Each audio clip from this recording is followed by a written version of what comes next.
বিতর্কিত মন্তব্য আর উদ্ভট সব বক্তব্যের জন্য বরাবরই খবরের শিরোনাম হয়েছেন সাবেক মার্কিন প্রেসিডেন্ট ও আসন্ন মার্কিন প্রেসিডেন্ট নির্বাচনে রিপাবলিকান প্রার্থী ডোনাল্ড ট্রাম্প।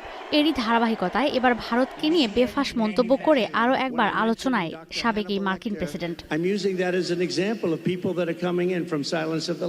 মিশিগানে নির্বাচনী প্রচারণায় অংশ নিয়ে এক বক্তব্যে তিনি বলেন, যুক্তরাষ্ট্রের সঙ্গে বাণিজ্যিক সম্পর্কের সবচেয়ে বেশি অপব্যবহার করেছে Bharat.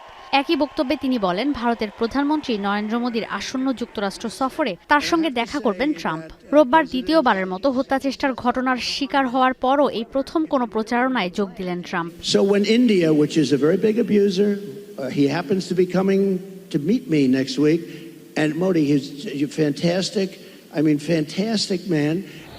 US President Donald Trump arrived in India on জাতিসংঘের সাধারণ অধিবেশন ও অস্ট্রেলিয়া, ভারত, জাপান আর যুক্তরাষ্ট্রের নিরাপত্তা জোট কোয়াডের সম্মেলনে অংশ নিতে যুক্তরাষ্ট্র সফরে যাচ্ছেন নরেন্দ্র মোদী। ট্রাম্প প্রেসিডেন্ট থাকা অবস্থায় ভারতের সঙ্গে বেশ স্থিতিশীল সম্পর্ক ছিল যুক্তরাষ্ট্রের। 2020 সালে ভারত সফর করেছিলেন ট্রাম্প। নামাস্তে ট্রাম্প ব্যানারে বিশ্বের বৃহত্তম স্টেডিয়ামে ট্রাম্পের আগমন উপলক্ষে বিশাল র্যালির আয়োজনও করেছিলেন মোদী। বিশ্লেষকরা বলছেন, চীনকে প্রতিপক্ষ হিসেবে টেক্কা দিতে এশিয়াতে ভারতের সঙ্গে সম্পর্ক উন্নয়নে গুরুত্ব আরোপ করছে ওয়াশিংটন। ট্রাম্প আরও বলেন, তাকে হত্যা চেষ্টার ঘটনার পর কামালা হ্যারিসের ফোন পেয়েছেন তিনি। এদিকে ফিলাডেলফিয়াতে ন্যাশনাল অ্যাসোসিয়েশন অব ব্ল্যাক জার্নালিস্টের ফোরামে অংশ নিয়ে ট্রাম্পকে হত্যা চেষ্টার ইস্যুতে মার্কিন ভাইস প্রেসিডেন্ট কামালা হ্যারিস বলেন, দেশে বন্দুক সহিংসতা বন্ধে দ্রুতই জরুরি ভিত্তিতে পদক্ষেপ নিতে হবে। দেশে রাজনৈতিক সংঘাতের কোনো জায়গা নেই।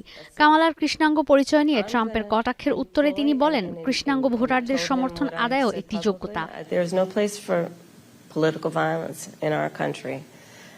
I am in this election and in this race for many reasons, including to fight for our democracy.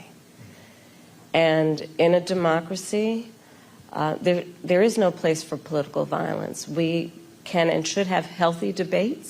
এদিকে 2 মাসের ব্যবধানে টানা 2বার ট্রাম্পকে হত্যা চেষ্টার ঘটনায় উদ্বেগ জানিয়েছে হোয়াইট হাউস। উদ্বেগ প্রকাশ করে হোয়াইট হাউস বলছে, ট্রাম্পকে হত্যা চেষ্টার ঘটনায় রানিং মেট জেডি ভ্যান্সের বক্তব্য বিপজ্জনক। দেশে রাজনৈতিক সহিংসতা ঠেকাতে ডেমোক্রেট, রিপাবলিকান সব পক্ষকে নিয়ে প্রতিরোধ গড়ে তুলতে হবে বলেও উল্লেখ করা হয়। People entrust in you to do just that. Entrust in you to make decisions that's going to move this country forward, to make it the great country that it is. And when you have that type of language out there, it's dangerous. It's dangerous. এদিকে ট্রাম্পকে হত্যা চেষ্টার পর ক্ষুব্ধ হয়ে মিশিগানে বিক্ষোভ rally করেছে তার সমর্থকরা। এ সময় কেবল ট্রাম্প নয়, দেশের সাধারণ মানুষের শতভাগ নিরাপত্তা নিশ্চিতেরও দাবি জানিয়েছেন বিক্ষোভকারীরা। ঈশিতা ব্রহ্ম, এখন বিশ্ব। সানবিট সব দিবে সামাল। সানবিট ম্যাজিক প্রেস ডিশওয়াশিং এর মাথা ঘোরানো সলিউশন।